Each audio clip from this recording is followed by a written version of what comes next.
చదువుకునేటప్పుడు కొంచెం అల్లచ్చదనగా కొంచెం గాలక్తంగా తిరిగేవాడిని. కానీ దేవుడు అంటే చిన్నప్పటి నుంచి కొంచెం భయం భక్తుంది నాకు. ఏదైనా సమస్య వచ్చినా ఏదైనా కష్టం వచ్చినా నేను మోకాళ్ళ నుంచి ప్రార్థన చేసేవాడిని. అలాంటిది కొన్ని విషయాల్లో దేవుడు నేను అన్ని విషయాల్లో తప్పించుకుంటానని చేశాడు. నేను 9వ తరగతి చదివేటప్పుడే దేవుడు నన్ను పిలిచాడు సేవకి, నాకు తెలియదు. తర్వాత ఇంటర్మీడియట్ చదివేటప్పుడు పిలిచాడు, నాకు తెలియదు. నా వివాహం అయినా కూడా అప్పుడు కూడా పిలిచాడు, నాకు తెలియదు. కానీ లాస్ట్ సారి 2013 సంవత్సరంలో నేను ఒక సెంటరింగ్ మేస్త్రిగా నా సొంత చెక్క ఉన్నప్పుడు ఒక 30 యూనిట్లు నాకు ఒక 6-7 పనిచేసే వాళ్ళు ఉన్నారు. అక్కడ ఉన్నప్పుడు అది అక్టోబర్ 2వ తారీఖు 10వ తారీఖు సరిగ్గా నాకు గుర్తు లేదు. నేను స్నానం చేస్తున్నప్పుడు పాములాగా ఏమో కరిసింది నాకు. మా ఇంటి ముందు ఓపెన్గా ఉంటుంది. ఆ స్నానం చేస్తున్నాను, శుక్రవారం నాడు. ఆ రోజు నేను ఆ పాము కలిసినట్టు ఉన్నప్పుడు స్నానం చేసి ఉపవాసం మా భార్య నేను కలిసి ప్రార్థన నైట్ ఉపవాసం ఉండేవాడిని ఖచ్చితంగా. అలా మా తమ్ముడు పిలిచాను. మా తమ్ముడు, మేము 4 అన్నదమ్ముడు. మా 3వ పిలిచి బుజ్జి ఇది ఏదో కలిసినట్టు చూడాలంటేనా అన్న పాము కలిసినట్టుందన్నా అన్నాడు. నేను హాస్పిటల్ తీసుకుపోయి ఆర్ఎంపీ డాక్టర్ గారు తీసుకుపోయినప్పుడు ఆయన ఇంజక్షన్ వేశాడు. ఇంజక్షన్ వేస్తే రియాక్షన్ వచ్చింది, కోమలోకి వెళ్ళిపోయాను. ఇక నా స్థితి నాకు తెలియదు. 2013 అక్టోబర్ మాసంలో 2014 నాకున్న నేను ఇల్లు బాగు చేసుకున్నాను, కట్టుకున్న డబ్బులు, నా సెంట్రింగ్ చెక్క మొత్తం పోయింది. ఎటు పోయిందో కూడా నాకు తెలియదు, మైండ్ లేదు.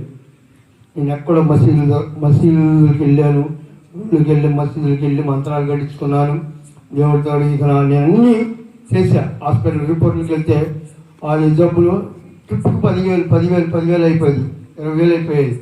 అలాగైనప్పుడు నేను గదలగుంట సాధుగాని చర్చి కాడ, సాధుగాని చర్చి మీకు తెలియదు, నాకు తెలియదు కానీ గదలగుంట హీల్స్లో చర్చి సాధుగాని అంటే పెద్ద చర్చి, ఆయన దైవ సేవకుడు. ఆ చర్చిలో ఆ యేసత్వాన్ని అడిగి నేను పొనుకొని, అన్నా ఇక్కడ పొనుకుంటానన్నా, నాకు భయం వేస్తుందన్నా, నేను చనిపోయేటట్టున్నానన్నా అంటే, అయ్యా పొనుకో అని చెప్పి నన్ను పొనుకోమని నైట్ నా కోసం ఆ సేవకులు కూడా నా కోసం చాలా ప్రయత్నించారు. ఒక్కొక్క దినాన నాకు బలిపీఠం కాడ కొనుక్కున్నప్పుడు నాకు దేవుడు నన్ను బాగా ఈ పని సరిసి లే, నా సేవ నా పరిచయం నా పని చేయి అని చెప్పి ఓ కనమాల తోటలోకి వెళ్ళిపని చెప్పాను. కనమాల తోటలోకి నేను అప్పుడు నా స్థితి నా అడుగు కూడా వేయలేకుండా ఉన్నప్పుడు నా సైకిల్ ఉంది. సైకిల్ పట్టుకుని నేర్చేవాడిని నేను. నేను ఫోన్ చేస్తే మెస్సి నాకు 10,000 కావాలని అనేవాళ్ళు ఇచ్చేవాళ్ళు. నేను ఫోన్ చేస్తే 100 రూపాయలు కూడా నాకు ఈయన పరిస్థితుంది నాకు. అలాంటి స్థితిలో నేను ఒక మేస్త్రిని బేల్దారి మేస్త్రిని అడిగినప్పుడు, మేస్త్రి అంటే నేను ప్రార్థన కాడికి వెళ్ళాలి, నా బాధ లేదు చివరి అని అంటే, నువ్వు రేపు రా, పొద్దున్నే రా మేస్త్రి, నేను 500 ఇస్తాను అన్నాడు. నేను వెళ్తున్నాను. గెదలగూడ బొట్టు సుబ్బారావు గారని వాళ్ళ ఇంటికి అంతకుముందు చెక్క పెట్టున్నాను. ఆయన నా కోసం ఎదురు వస్తున్నాడు. మేస్త్రి నీ కోసం నేను వస్తున్నాను, నాకు ఇంటికి ర్యాంపు పెట్టాలి, మెట్లు పెట్టాలి అన్నాడు. నేను నడవలేని స్థితిలో కూడా వెళ్ళి నేను ఆ మెట్లు పెట్టాను. ఎందుకు డబ్బులు అప్పిస్తాను, నేను డబ్బులు వచ్చినాయి, నాకు సొంత డబ్బులు వెళ్ళిపోయా. ఆ దయసేపుడు కానీ 4 సంవత్సరాలు పరిచయం చేశాను. ఆ తర్వాత దేవుడు నన్ను వచ్చిన పని అయిపోయింది, ఆయనకి పొమ్మన్నాడు. వచ్చి ఒంగోలు నేను ట్రైనింగ్ చేశాను.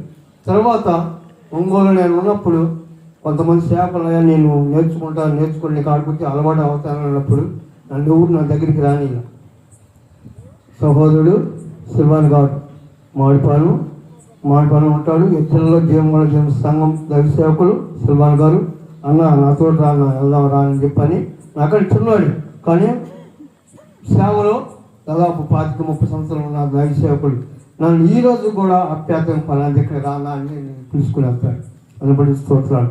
మరణ పడకల్లో దేవుడు నన్ను లేపాడు, అనుకునే స్తోత్రాలు. ఆయన బిడ్డగా నేను నిలబెట్టాడు. మా సాయంత్రుడు ఖచ్చితంగా 10 నిమిషాలు నేను ముగిస్తాను వాక్యాన్ని.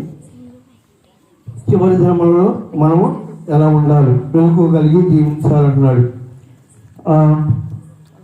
మొదటి కొరింథీ